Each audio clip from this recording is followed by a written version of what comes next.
There is a silence that echoes louder than thunder, the silence of a soul that has been broken by betrayal, yet chooses not to retaliate. You know that silence. You've sat with it, slept beside it, walked with it like a shadow at your feet. The chaos they caused in your life was not through fire and noise.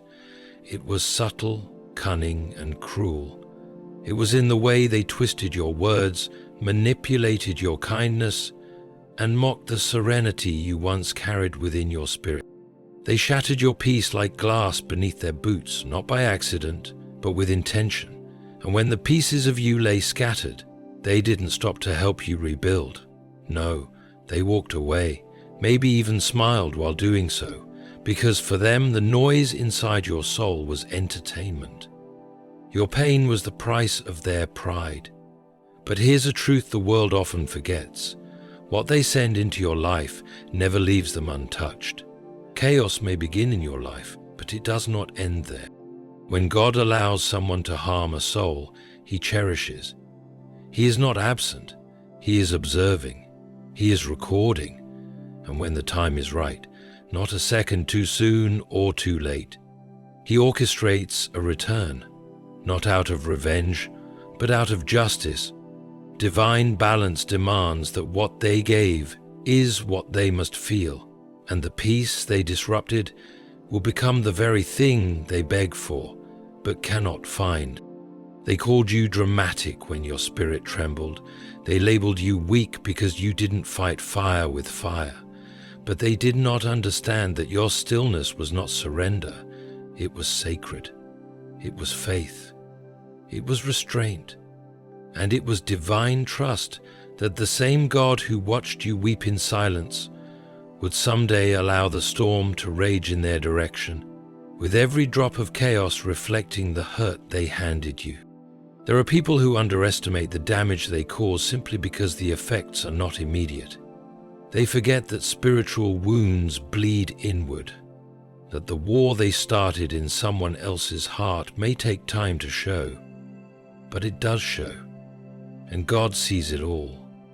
God knows when someone plays with another's mind, invades their sanctuary of peace, and leaves disorder behind like ashes after a fire. So what happens next? What does God do when your peace is destroyed? He steps in, quietly, but powerfully.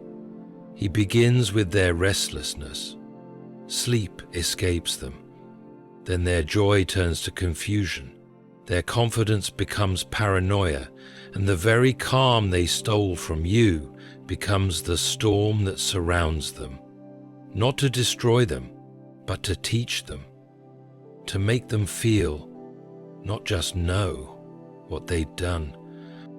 And here's where your story shifts. As their world starts to unravel, yours begins to realign. As they feel the chaos they once created, you begin to feel the stillness they never gave. God does not just reverse roles, He restores balance. He is not mocked. He lifts the heads of those bowed in undeserved sorrow, and humbles the ones who danced on sacred ruins. Have you ever asked yourself why God let it happen? Why He didn't stop them when they tore through your soul like a storm without mercy? Perhaps it's because God was preparing something far greater than peace. He was preparing clarity. He was building a testimony. He was molding your heart to be unshakable, and theirs to be awakened through the very confusion they celebrated. This is not just about karma. This is about divine law.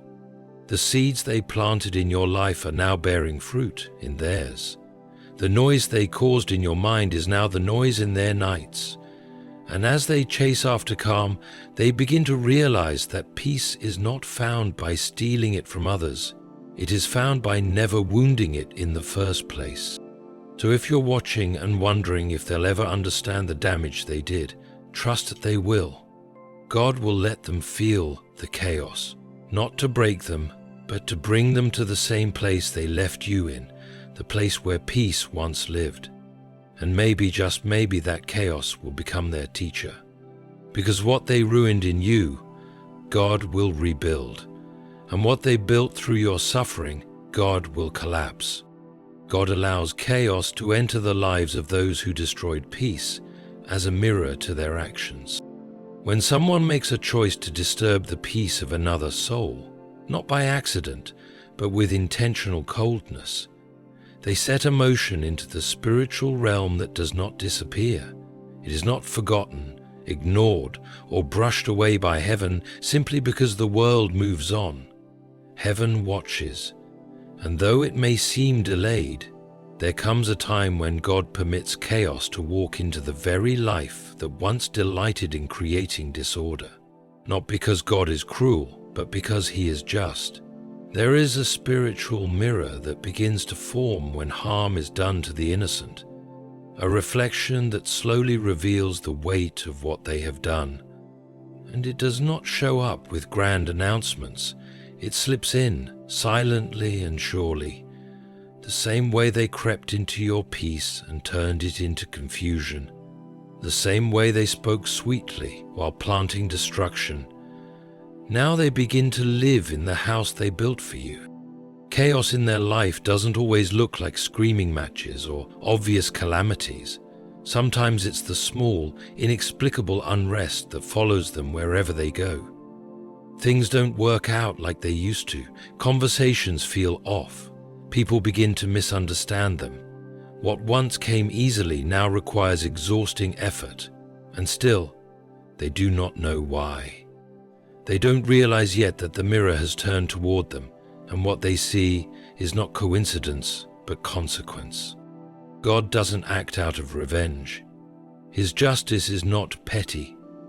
It is corrective. It speaks not in shouts, but in echoes. Letting a person taste the very bitterness they once fed someone else. This mirror doesn't distort, it clarifies. And in its clarity, they start to feel the weight of their actions in ways they never considered. Perhaps they laughed when you cried. Perhaps they rolled their eyes when your voice trembled. Perhaps they turned others against you or twisted the truth until your peace seemed like a problem. Now, slowly, God permits their life to become the stage for the same performance, but this time they are not the director. They are the actors, forced to live out what they once inflicted. And they ask themselves, why is everything slipping? Why does the world feel so unpredictable now? That is the silent hand of divine law setting things back into balance. The very peace they trampled over becomes their deepest hunger. The serenity they shattered becomes the chaos they now live inside. And no matter how they rearrange the furniture of their life, it feels off. Their sleep, their spirit, their plans, they all begin to unravel. This is not coincidence. It is not just bad luck. It is the invisible justice of a God who never sleeps. A God who waits until the mirror is polished enough for them to see the reflection of their own cruelty staring back at them. The restlessness they now feel is the spiritual echo of what they planted in you. There is a kind of restlessness that medicine cannot cure and distractions cannot numb. It sits deep in the bones and keeps the soul turning through the night. You felt it before. The ache of 1,000 thoughts you never asked for. The noise of worry that once wasn't yours to carry. That restlessness is what they planted in you when they stripped you of peace, when they turned your sanctuary into a battlefield and your heart into a question mark. They sowed seeds of torment that did not belong to you. But now, those seeds are finding their way back home, not to you, but to the hands that scattered them. When you were restless, no one saw it. They saw your smile, but not your sleeplessness. They heard your voice, but not the shaking underneath. They assumed you were fine because you didn't collapse in front of them. And they went on, carefree, as if their betrayal was just another mistake to sweep under the rug. But now, something strange begins to happen in their life. They feel uneasy, though they don't know why. Things are quiet, yet they can't rest. They are surrounded by people, yet feel alone. And at first they try to blame stress, blame work, blame others, but the truth is, the echo of what they caused is returning. And it's not a punishment, it's a reflection. God allows this restlessness to settle in, not to destroy them, but to bring them face to face with the impact of their choices. This is the slow work of divine balance. Not loud, not public, but profoundly felt. Because real justice doesn't always scream. It whispers in the sleepless night. It hums in the background of an otherwise perfect day. It unsettles, and the reason it does is because what they planted in your spirit, the anxiety, the doubts, the emotional earthquakes, was never forgotten. And now that very energy is echoing in their own soul, creating a kind of spiritual insomnia. What's painful is that they often still don't make the connection. They think it's life being unfair. They think they're just going through a rough patch. But what they don't understand is that peace cannot be stolen without cost. When they toyed with your trust, disrupted your joy, played games with your mind, they activated a law they never understood. A law that says, what you sow into someone's peace, you will reap into your own atmosphere. So they may smile for the world, they may post pictures and make it seem like everything is perfect, but the truth is, their spirit no longer rests. The same torment they dropped into your soul has returned, not because you wished it, but because divine justice ensures that no wound goes unseen and no restlessness comes without origin. Divine justice is not always immediate, but it is always accurate. There's a strange ache in waiting for justice, especially when you've been wronged so deeply that your whole life feels altered by someone else's carelessness. You sit in silence, watching them laugh, move on, thrive even, as if the weight they placed on your chest never existed. And in those moments, it feels like justice forgot your name. But what if the delay was not denial? What if the silence from heaven was not absence, but precision? You see, divine justice does not move like earthly revenge. It doesn't act on impulse, and it's never triggered by rage. It is calm. It is patient. It is perfect in timing. When someone destroys your peace and walks away as if it cost them nothing, you must remember, God is not fooled by appearances. He is not swayed by what the world claps for. He sees beneath the surface. He knows the exact weight of the pain you carry, and more than that, he knows the right time to answer it. We live in a world obsessed with quick outcomes. We want to see apologies delivered and pain avenged in real time. But divine justice is like the ocean, slow, vast, and unstoppable. It builds quietly, it prepares thoroughly, and when it arrives, it doesn't miss. It strikes at the heart of imbalance, not to destroy, but to reveal truth in full light. The delay is never due to neglect, it is always due to design. There are pieces moving behind the scenes, lessons being arranged and hearts being exposed, including yours. There's a reason God didn't strike them down the moment they hurt you, because sometimes if justice is too quick, they never truly understand what they've done. They only fear the consequence, but they never learn the weight of their choice. But when justice is delayed, not by ignorance but by intelligence, it does more than correct, it transforms. They begin to experience the unraveling of the very lies they lived in. Their confidence becomes confusion. Their charm loses power. Their grip on life starts to slip. Not all at once, but piece by piece. And in that unraveling, the truth of who they are begins to glare at them with an intensity they cannot ignore. This accuracy is divine, because only God knows what will touch them where it hurts most. Not to punish, but to awaken. And what makes this justice even more extraordinary is that it never harms the innocent. It does not require your hands. It does not call for your revenge. You simply remain still, stay humble, and allow heaven to do what only heaven can do. Reveal the true cost of the peace they shattered. And in that moment you will realize the weight was not wasted. It was woven into a story far greater than revenge. It was a story where your tears watered the roots of a harvest you never imagined, and the scales that once felt tilted begin to return to balance with a clarity only God can write. Your silence was not weakness, it was the loudest call to God for justice.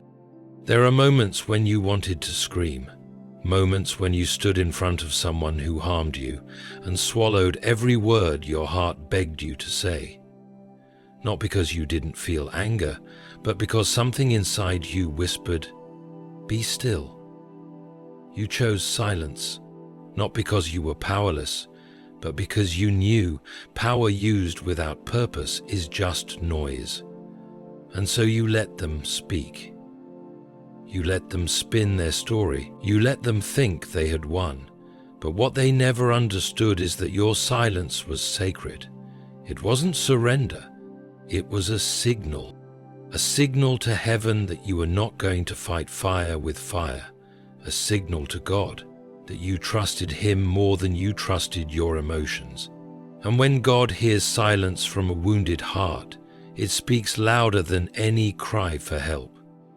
Because silence is not emptiness. It is faith wrapped in stillness. It is the refusal to retaliate, not because you couldn't, but because you knew that divine justice is greater than your voice. The world often mislabels the quiet ones.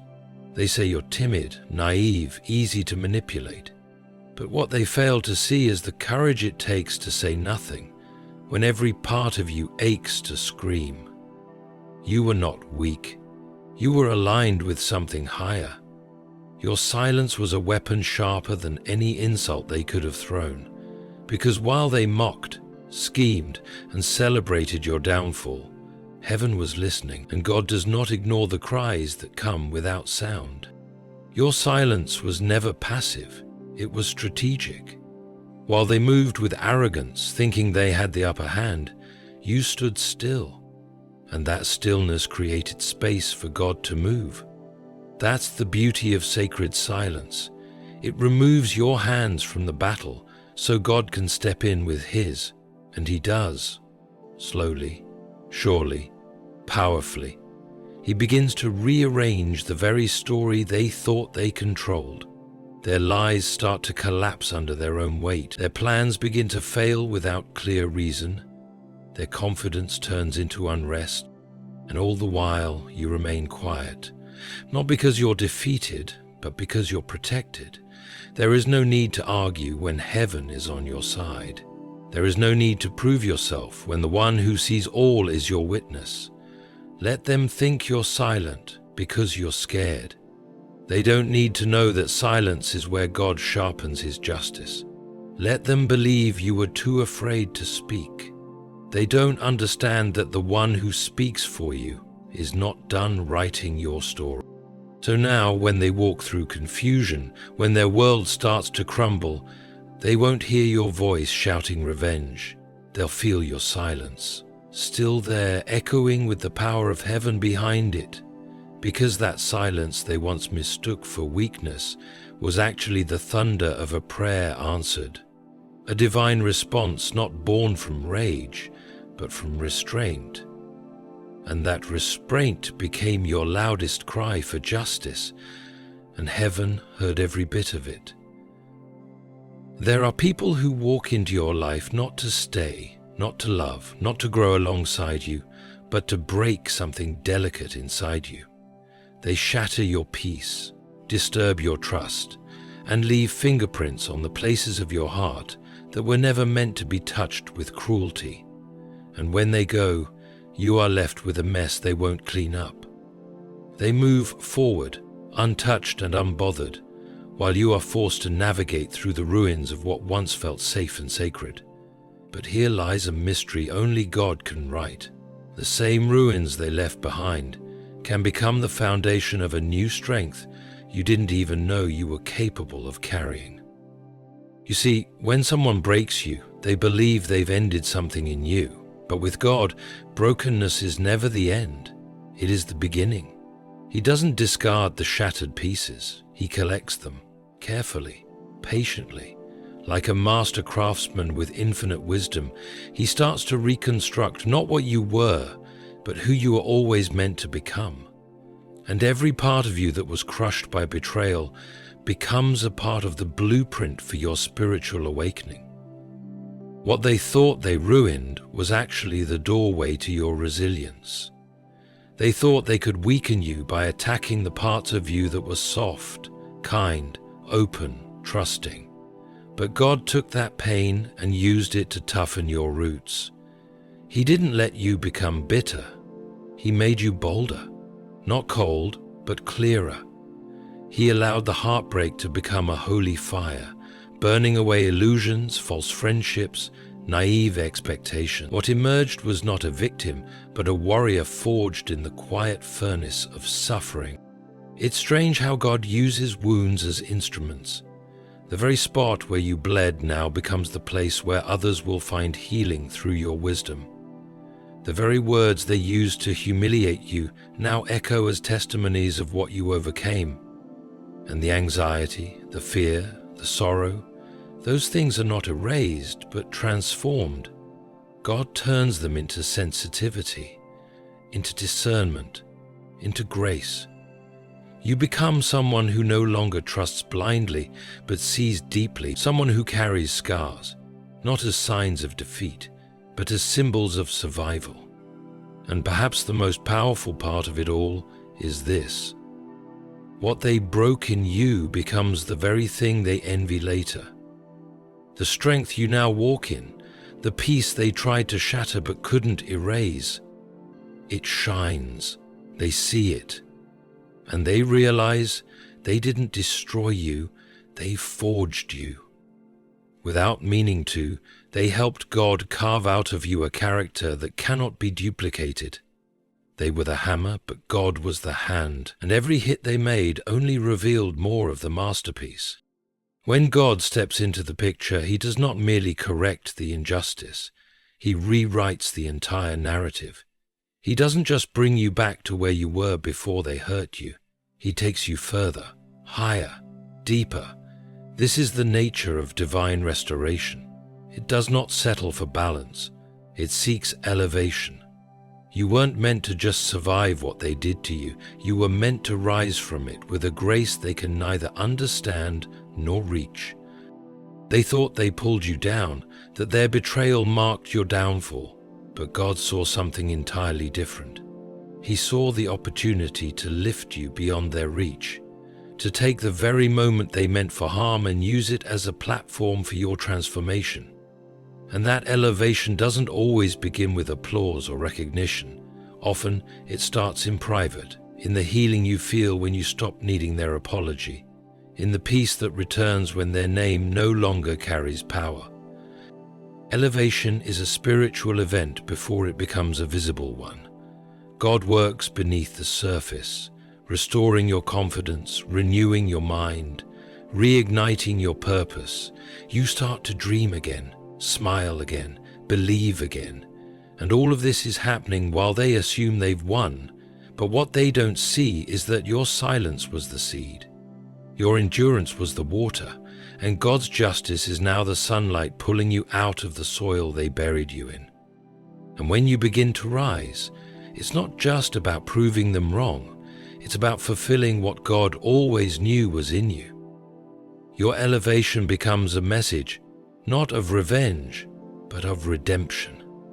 It shows the world that hurting someone does not stop their destiny, that peace stolen is peace returned tenfold, that what man tried to destroy, God chose to anoint.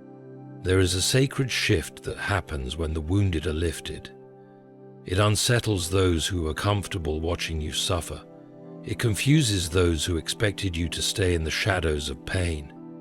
Suddenly you are glowing with a strength they did not expect. walking in a purpose they did not plan, blessed in ways they never imagined. And it's not because you forced it, it's because God ordained it. He lifts you not to flaunt you, but to fulfill you. He places you in rooms where peace overflows, where your presence becomes a healing light, where your past no longer holds dominion over your identity.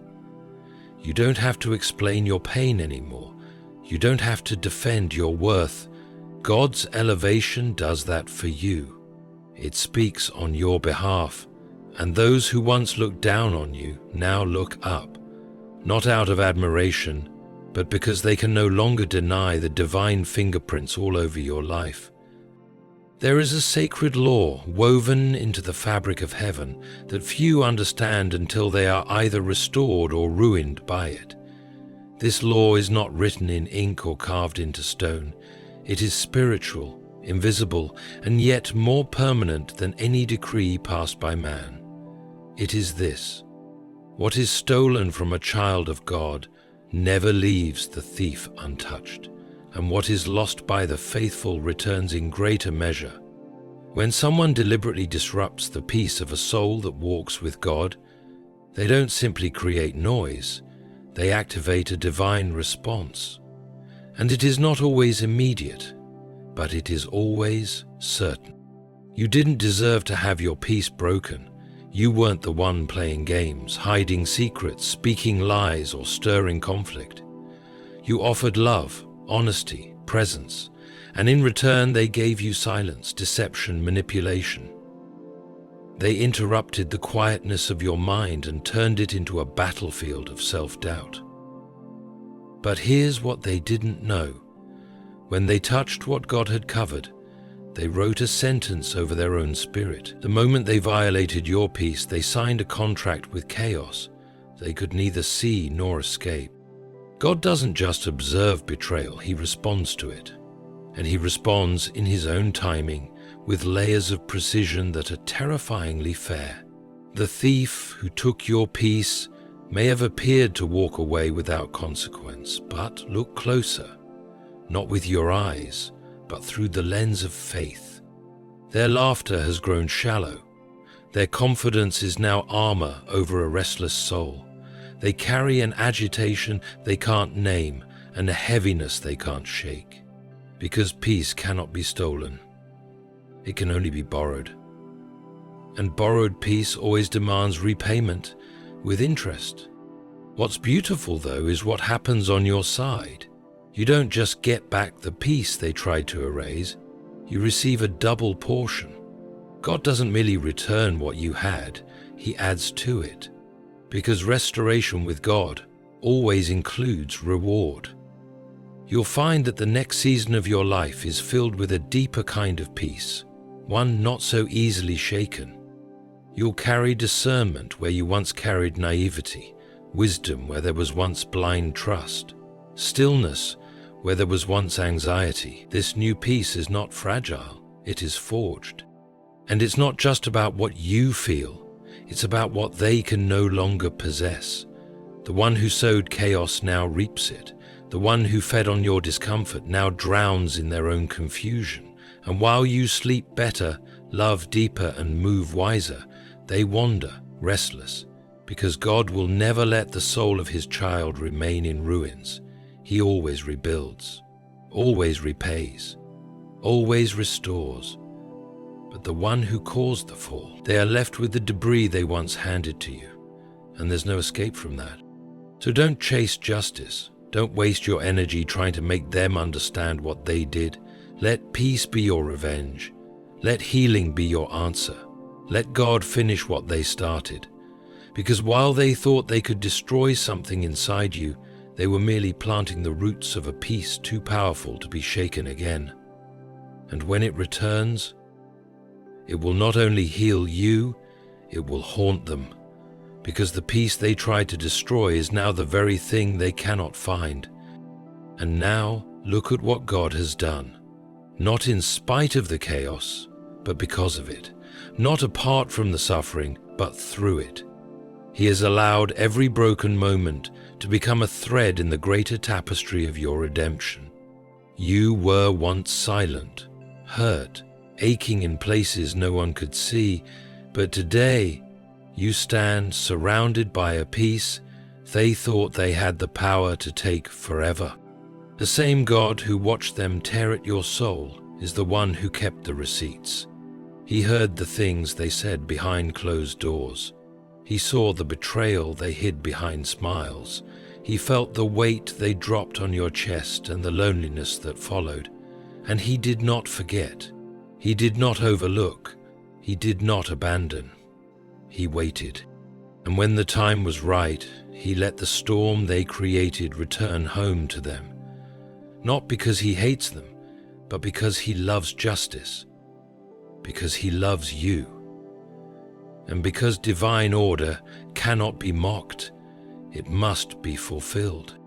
So walk now not in bitterness, but in quiet strength.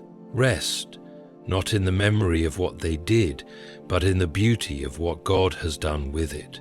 Your peace has returned. Your soul is mending. And their chaos? It is just beginning. That's not your burden anymore. Let God handle the rest. Because in the end, God didn't just restore your peace, He transformed it into power.